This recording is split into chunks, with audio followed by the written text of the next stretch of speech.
So it's turned into a gorgeous winter afternoon, nice sunshine and not too cold. And so I'm going to start getting some pruning done. Some things that you have to look out for when you are doing pruning is you want to, for at least the fruit trees, you want to make sure that any what are called like water spouts, branches that are going straight up are removed. You want to remove any crisscrossing branches. You want to remove any diseased branches. You want to remove anything that's going into the center of the tree. You want to remove any sort of lower shaded branches, really weak ones as well. And then also you want to take into account the height. So I have some, for example, that are very high, and so that I can more easily reach them, I will be bringing down the height quite considerably.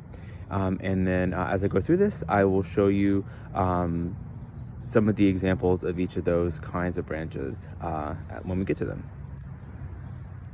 So also, I find that when I first started getting into like having to actually prune my trees, I was worried I was going to hurt them. You really can't. They, at least the ones I have, are fast growing. So we're going to be pruning some peach trees as well as these peach trees here. And then this is a mulberry. We have a rose of Sharon in the back corner. And then we have a couple of elderberries in here as well. These are all fast growing. Even if you make a mistake, it's going to recover.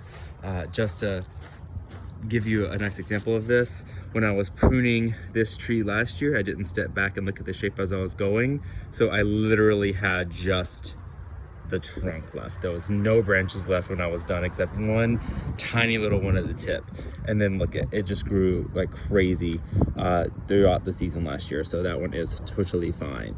And you can see up at the top of the tree here, right there is where I cut last year, and it just went bonkers growing new branches at the top there, going crazy.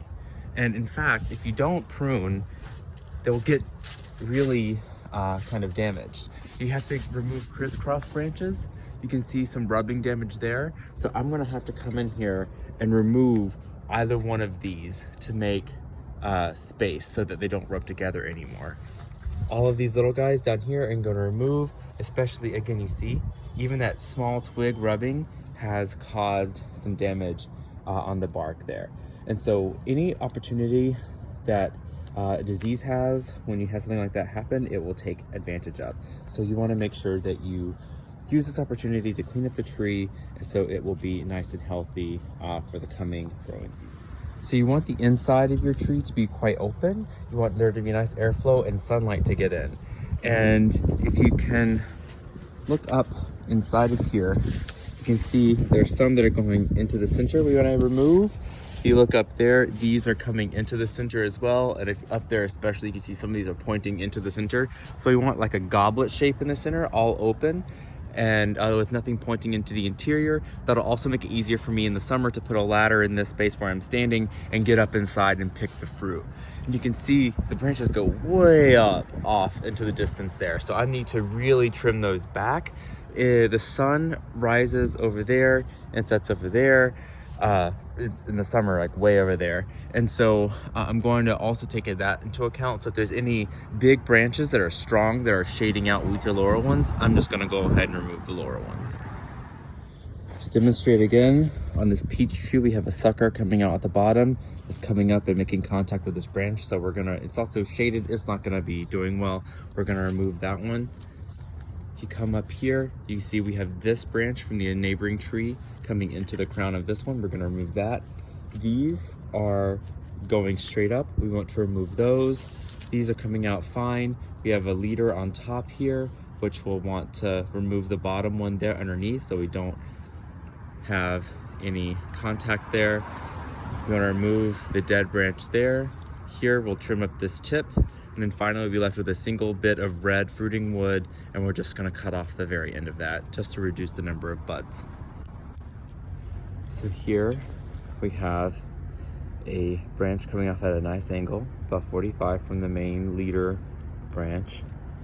And we're coming on, and there's little spots here and there where there could be larger branches. They're okay for now. This one is pointing straight down. We're gonna cut them off. all of these side shoots, they're gonna be producing flowers and fruit for us. We're gonna come down and we're gonna cut off the ends of them just to reduce the number of buds so that it can focus on the remaining buds, reduce the burden on the tree, and hopefully get more higher quality fruit rather than a lot of low quality fruit that doesn't properly set. You can also see here, this is nicely these are reddish colored here, and then here this is black and brittle. You can see there are no buds up there. It's totally dead. So we'll come down at the base, cut that off, trim off the edge there.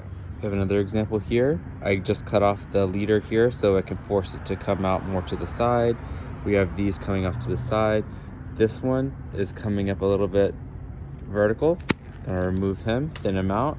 And if you look up the branch here, we have another one here, which actually I think is fine, and we'll just snip off the edge there. This one, however, you see is coming underneath the main leader branch. We're gonna cut him. And then all of these, we're gonna come through and we're just gonna remove the tips. And this again will reduce the total number of buds, but will mean it will have higher quality, fewer number rather than a high number of low quality, if they even set at all. Very possible that it would just have a whole bunch of buds and the fruit would just end up aborting and falling off the tree.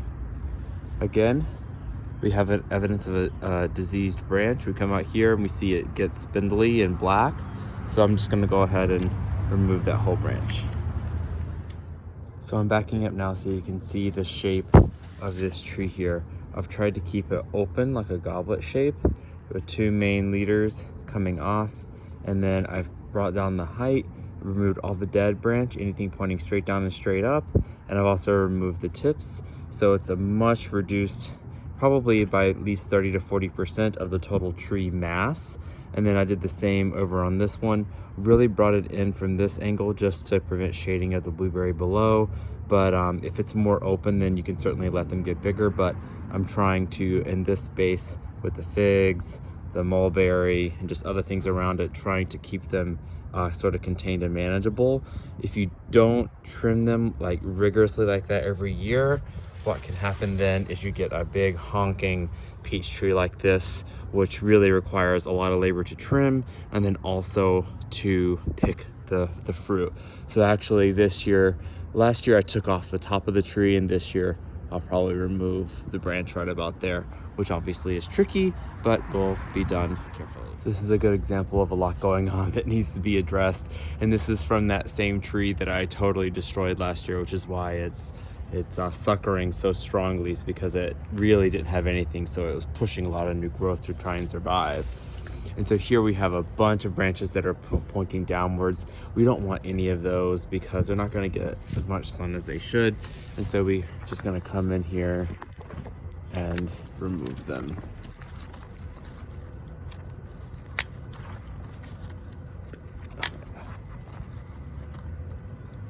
Always cut at a right angle, not at a slant.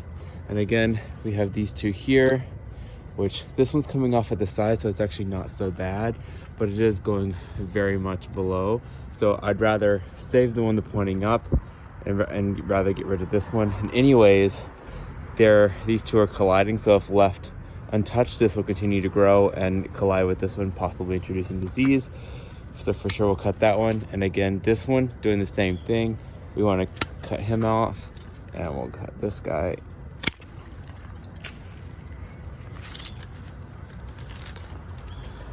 And again, here, now we have one that's, these two are really too close together. We'll cut that one off. This one is pointing down. It's pretty open on this side, so I'm actually going to leave it. I'll just remove the tips here now going through. And if you look along the leader branch, we'll do the same analysis. We have this one that's pointing downwards, so we will cut that one. Then looking along the stem, there's none that are really pointing straight up, so we're just going to remove the growing tips on each of these, again to remove the bud pressure. so that it will produce more higher quality fruit. Again, looking over here, this one's pointing up. We'll remove that one. Looking down this branch, you can see where my shears are. This one's pointing up. We'll remove that one. And pointing here, if you look down the branch, you see there's a couple pointing downwards. We're gonna go ahead and remove those and then trim up the ends as before. So I'm up in the mulberry tree. I wanted to point out what I meant by you're not gonna hurt the thing by cutting it back, and also to demonstrate sort of the importance of keeping the height down if you have a small space. So that's where I cut last year. You can see the nub in there, and you can see where it just, last year, the thing I cut, you can see the diameter. It was about the size of your thumb or a little bit bigger, and it has just, if I hadn't cut it, that whole branch would be that big and it'd be branching all over, and I just can't have it. If you have an unobstructed location, it's fine, but I really, in my space, have to have it restricted. You see where I cut it, it has just branched and gone bonkers, and each one of those goes up easily 10 feet. I mean, it is huge, and I'm never gonna be able to get up there to get all that fruit, and I don't feel like shaking the tree. And anyways, if I don't do anything about it, they're gonna start growing lateral branches, they're gonna start crisscrossing, and it's gonna be a mess. So what I'm gonna do is I'm gonna go through down and essentially pollard the tree. I'm gonna be cutting off above probably each one of these right here. I'll probably bring them down to like right about there to try and keep the tree no more than about 10 feet tall. Again, pulling it here, I'm gonna take down all these probably to about right about there, just to keep the height more or less the same. And really, I could be comfortable, and I could be totally comfortable just cutting off the thing right there, because I know that it's gonna shoot up another bit of lateral branches this year. But I'm just gonna give it a try this year to see if I can just, if I take off these smaller ones suckering up, what that will do next year. And if I need to, the following year, I can always cut off the top down there and start over. So here it goes. And this is a nice example of why we do this. So last year I cut here and we forced all these lateral branches, and in the springtime, every single node here, that's where the fruit's gonna form. So if you cut the tree, it makes it do more lateral branching, and therefore you increase your fruit yield, and it keeps the tree a more manageable size in a small space. So I'm gonna cut here, and up here, see, I've brought down each of these shoots down here. And so this year I'll have less fruit overall, but then in subsequent years, as it does lateral branching, I'll have a bushier, more full plant, and therefore more fruit. So now I'm done. I've brought the height way down. I've gone through in any place there's been crisscrossing branches, I've removed one of them. In some cases I could see where one was growing and would eventually crisscross, so I trimmed that out as well. Removed really low ones that aren't gonna get enough sun to really produce nice fruit. And yeah, otherwise just shaped things in, brought it down away from the property line on each side, brought it back from some of the plants on this side as well. So that's how I do it. And I love mulberries, so you should grow them too. And here's the final result of the smaller peach trees. Removed 30 to 40% of the growth from last year, leaving the red fruiting wood for the next year. Removed things that were going straight up, things that were going into the center of the crown of the plant, anything going straight up, anything going straight down, and the dead stuff. I also snipped off the ends of all the fruiting red branches to again remove the total number of buds so that the trees produce fewer but higher quality fruit. So in the end, you end up getting more usable fruit. What's going to take me a couple days, however, is the pruning of these two monsters. I'm gonna have to go up to the top and remove a large branch, probably from about that height up with the saw, and then I'll go through and clean up all the dead branches, remove anything going straight up, anything going straight down. You can see on this tree back here where I'm pointing that where I pruned last year, it's suckering and going a lot of stuff straight up, so I have to go in there and remove those and then shape it up and bring it in. You can see this one is reaching all the way over to this middle part of the garden here, so I'll probably bring some of this back and also reduce the height. But yeah, that would take me probably a week just to get through all of that.